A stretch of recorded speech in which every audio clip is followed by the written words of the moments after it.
ओम नमः शिवाय। नमस्कार दोस्तों, आपके अपने चैनल प्योरिटी ऑफ लाइफ में मैं नीलम शुक्ला आपका बहुत बहुत स्वागत करती हूँ। दोस्तों, करवा चौथ का व्रत सुहागिन महिलाओं के लिए बहुत महत्वपूर्ण होता है और करवा चौथ का व्रत पूरी तरह से निर्जल और निराहार रहा जाता है। और ये व्रत अपने पति की लंबी आयु के लिए, अपने अखंड सौभाग्य की प्राप्ति के लिए, दाम्पत्य जीवन को सुखमय बनाने के लिए सुहागिन महिलाएं धारण करती हैं।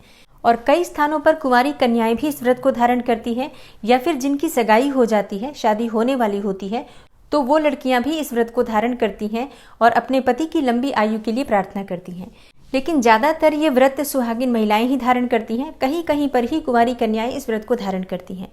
करवा चौथ का व्रत कार्तिक मास की कृष्ण पक्ष की चतुर्थी तिथि को मनाया जाता है। सूर्योदय से प्रारंभ होता है ये व्रत और चंद्रोदय तक इस व्रत के नियम का पालन किया जाता है। तो आज की वीडियो में मैं आपसे बात करने वाली हूँ कि साल 2022 में करवा चौथ का व्रत कब है, चतुर्थी तिथि कब प्रारंभ होगी, कब समाप्त होगी और व्रत हमें कब धारण करना है। और करवा चौथ के व्रत में सरगी खाने का भी विशेष महत्व होता है। तो सरगी खाने का शुभ मुहूर्त क्या है और पूजा करने का शुभ मुहूर्त क्या है, कथा किस समय हमें पढ़नी चाहिए, सुबह कथा पढ़ें या शाम को कथा पढ़ें। इसके अलावा चंद्रोदय का विशेष महत्व होता है क्योंकि चंद्रमा के दर्शन करके ही इस व्रत को संपूर्ण किया जाता है। तो चंद्रमा के दर्शन का शुभ मुहूर्त क्या है और करवा चौथ के पूजा की विधि क्या होती है, ये संपूर्ण जानकारी आपको आज की वीडियो में मैं शेयर करने वाली हूँ। तो वीडियो को पूरा जरूर देखिए और अगर आपको आज की वीडियो अच्छी लगे तो इसे लाइक भी जरूर कीजिए, शेयर भी जरूर कीजिए फैमिली फ्रेंड्स के साथ। और चैनल पर पहली बार आए हैं, अगर अभी तक आपने चैनल को सब्सक्राइब नहीं किया है तो आज की वीडियो अगर आपको अच्छी लगे तो चैनल को सब्सक्राइब जरूर कर लीजिए और बेल बटन को भी प्रेस कर लेंगे। तो इससे ये होगा कि इस चैनल पर जो नई वीडियो अपलोड होंगी उनकी नोटिफिकेशन आपको सही समय पर प्राप्त होगी। तो सबसे पहले जानते हैं कि चतुर्थी तिथि कब प्रारंभ हो रही है, कब समाप्त हो रही है और व्रत हमें कब करना है। देखिए, चतुर्थी तिथि प्रारंभ हो रही है 13 अक्टूबर को सुबह 1:59 पर और चतुर्थी तिथि समाप्त होगी 14 अक्टूबर को सुबह 3:08 पर। तो ऐसे में कोई भी व्रत जो हम धारण करते हैं सूर्योदय कालीन तिथि के अनुसार ही धारण करते हैं और सूर्योदय कालीन तिथि हमें चतुर्थी की प्राप्त हो रही है 13 अक्टूबर को। तो इसी दिन हम व्रत धारण करेंगे करवा चौथ का। और हाँ, जो भक्त संकष्टी चतुर्थी का व्रत धारण करते हैं वो 13 अक्टूबर को ही संकष्टी चतुर्थी का व्रत भी धारण करेंगे। तो 13 अक्टूबर को आप सुबह जल्दी उठेंगे, जैसे कि अभी अगर आप कार्तिक मास का स्नान कर रहे हैं तो ब्रह्म मुहूर्त में ही उठते होंगे, और नहीं भी कर रहे हैं तो आपको करवा चौथ की सरगी खाने के लिए ब्रह्म मुहूर्त में ही उठना पड़ेगा। और हाँ, कई स्थानों पर सरगी खाने की परंपरा होती है जबकि कुछ स्थानों पर सरगी नहीं भी खाई जाती है। तो आपके यहाँ जैसी भी परंपरा है, अगर सरगी खाई जाती है तो आप सुबह जल्दी उठ जाइए, मतलब ब्रह्म मुहूर्त में उठ जाइए और फिर स्नान इत्यादि करके और तब आप सरगी ग्रहण कर सकते हैं। और सरगी में आप क्या खा सकते हैं, देखिए सरगी में आप फल ले सकते हैं, मिठाइयाँ ले सकते हैं, सूखे मेवे ले सकते हैं, दूध भी ले सकते हैं। देखिए, ज्यादातर तो ऐसा ही होता है कि सासू माँ सरगी भेजती हैं अपनी बहू को, लेकिन कई बार ऐसा भी होता है कि जब आप बहुत दूर रहते हैं, सासू माँ अलग कहीं रह रही हैं और आप बहुत दूर रहते हैं, तो ऐसे में सरगी आप तक अगर नहीं पहुंच पाती है सासू माँ के द्वारा, तो आप स्वयं से ही सरगी खरीद कर, मतलब सरगी का सामान खरीद लीजिए। जैसे कि आप फल खरीद सकते हैं, मीठी मठरी खरीद सकते हैं और पंचमेवा इत्यादि, ये सभी चीजें जो भी आप खाना चाहते हैं खुद से खरीद कर और उसके बाद आप सरगी के नियम का पालन कर सकते हैं। लेकिन हाँ, एक और बात का ध्यान रखना चाहिए, अगर आप कितनी भी दूर हैं तब भी आपको अपनी सासू माँ के लिए बायना जरूर निकालना चाहिए। जैसे कि आप जो भी सामग्री देना चाहती हैं अपनी सासू माँ के निमित्त, आप साड़ी दे सकती हैं, इसके साथ ही सुहाग की सामग्री दे सकती हैं और कुछ पैसे जरूर देने चाहिए हमें दक्षिणा स्वरूप में। और पंचमेवा फल इत्यादि रखकर, मतलब एक बायना की थाली तैयार की जाती है और वो बायना की थाली अपनी सासू माँ को दी जाती है। और अगर आपकी सासू माँ नहीं है, मतलब इस दुनिया में नहीं है, तब आप ऐसे में आप अपनी जेठानी को या फिर आप अपनी नंद को भी दे सकती हैं। और हाँ, अगर ऐसे भी रिश्ते में कोई नहीं है आपके, आप बहुत दूर रहती हैं, तो आप जहाँ पर भी रहती हैं वहाँ पर कोई भी जिसे आप बहुत इज्जत करती हैं, अपनी सासू माँ के समान मानती हैं, स्वयं से बड़ा मानती हैं, बुजुर्ग मानती हैं, आप उनको भी ये सभी चीज़ें दे सकती हैं, उनके चरण स्पर्श करके उनका आशीर्वाद ले सकती हैं। और अब बात करें कि बायना कब देना चाहिए, तो देखिए, कई स्थानों पर बायना शाम की पूजा के बाद ही दिया जाता है और कई स्थानों पर अगले दिन, मतलब सुबह के समय ये चीज़ दी जाती है। तो जैसे भी नियम आपके यहाँ होता है आप उसे कर सकती हैं। देखिए, कोई भी जो व्रत हम करते हैं वो अपने परिवार की परंपरा और नियमों के अनुसार ही करते हैं। और अब जानते हैं कि सरगी खाने का शुभ मुहूर्त क्या है।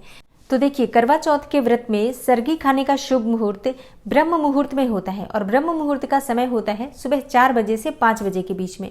तो इसी समय में आपको सरगी खा लेनी चाहिए। अगर बहुत देर हो जाती है, मान लीजिए आप 5 बजे तक नहीं खा पाते हैं, तो ज़्यादा से ज़्यादा आप 5:30 बजे तक सरगी का नियम कर लीजिए, लेकिन इससे ज़्यादा देर नहीं करना चाहिए। जितनी सुबह हो सके सरगी का नियम कर लेना चाहिए। और सरगी खाने के बाद आप चाहें तो थोड़ी देर सो सकते हैं। उसके बाद सुबह उठ जाइए, स्नान इत्यादि कर लीजिए और व्रत का संकल्प ले लीजिए कि आज आपका करवा चौथ का व्रत है। और उसके बाद आप निर्जल व्रत धारण करते हैं, पूरे दिन निर्जल ही रहेंगे। और शाम के समय 16 श्रृंगार करके विधि विधान से शिव पार्वती और कार्तिकेय भगवान गणेश जी की पूजा की जाती है। और 13 अक्टूबर को पूजा का शुभ मुहूर्त क्या है? देखिए, करवा चौथ की पूजा का शुभ मुहूर्त, शाम की पूजा का शुभ मुहूर्त है शाम 6 बजे से शाम 7:15 तक। और 13 अक्टूबर को अभिजीत मुहूर्त का समय होगा दोपहर में 11:44 से 12:30 तक।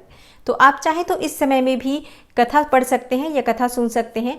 और इसके अलावा एक और भी बहुत शुभ मुहूर्त है, जो कि इस दिन का सबसे शुभ मुहूर्त है, अमृतकाल का मुहूर्त, जो शाम को 4:08 से शाम को 5:50 तक है। 13 अक्टूबर का ये सबसे शुभ मुहूर्त है। इस समय में आप चाहें तो कथा पढ़ सकते हैं, पूजा कर सकते हैं। और जो भी पूजा के निमित्त कार्य होते हैं, जैसे पूजा की तैयारी शाम की करनी है, वो आप इस समय में कर लीजिए। शाम की पूजा समय से प्रारंभ कर दीजिए, जिससे कि चंद्रोदय के समय आप चंद्रमा के दर्शन करके और सही समय पर जल ग्रहण कर सके। देखिए, क्योंकि ये व्रत पूरी तरह से निर्जल रखा जाता है, तो ऐसे में इस दिन बहुत ज़्यादा बात नहीं करनी चाहिए। और हाँ, कुछ विशेष नियम भी होते हैं। करवा चौथ का व्रत जब आप धारण कर रहे हैं तो ध्यान रखना चाहिए, आज आपको किसी के भी बारे में कोई भी गलत बात नहीं कहनी चाहिए, क्रोध नहीं करना चाहिए, किसी की निंदा नहीं करनी चाहिए, किसी से भी वाद विवाद नहीं करना चाहिए। घर में, परिवार में किसी भी प्रकार की कलह क्लेश की स्थिति ना हो, इस बात का ध्यान रखना चाहिए। और हाँ, फिर शाम के समय आप 16 श्रृंगार कर लीजिए, मतलब सभी सुहाग की सामग्री धारण करके, लाल जोड़ा पहनकर, और इसके बाद अपनी जो शादी वाली चुन्नी होती है उसे ओढ़कर और फिर आप पूजा कीजिए। और पूजा पूर्ण होने के बाद, जैसे कि घर में जो पूजा होती है, कथा होती है, वो आप कर लीजिए। उसके बाद आप चंद्रदेव के दर्शन करते हैं। तो चंद्रमा के दर्शन छन्नी के द्वारा किए जाते हैं, छलनी से ही चंद्रमा के दर्शन किए जाते हैं। और फिर अर्घ्य देकर उसी छलनी से अपने पति के मुख के दर्शन करके और फिर पति के हाथों से जल ग्रहण करना चाहिए। और उसके बाद अपने पति के चरण स्पर्श कीजिए। घर में जो भी बड़े बुजुर्ग हैं उन सबके चरण स्पर्श करके और आशीर्वाद लेना चाहिए। और इसके बाद जो भी आपके घर में पकवान इत्यादि बने हैं उन्हें खाकर आप अपना व्रत खोल सकते हैं। और अब जानते हैं करवा चौथ के व्रत के दिन चंद्रोदय का समय क्या होगा, क्योंकि चंद्रमा के दर्शन ही विशेष रूप से आज महत्वपूर्ण है। तो 13 अक्टूबर को चंद्रोदय का समय होगा रात्रि 8:09 पर। और देखिए, ये जो समय मैं आपको बता रही हूँ ये दिल्ली का समय है। और चंद्रोदय के समय में थोड़ा बहुत फर्क होता है, जैसे कि शहर के अनुसार चंद्रोदय समय थोड़ा बहुत जरूर बदलता है। तो आप अपने शहर के अनुसार देख लीजिए कि आपके यहाँ चंद्रोदय समय क्या है।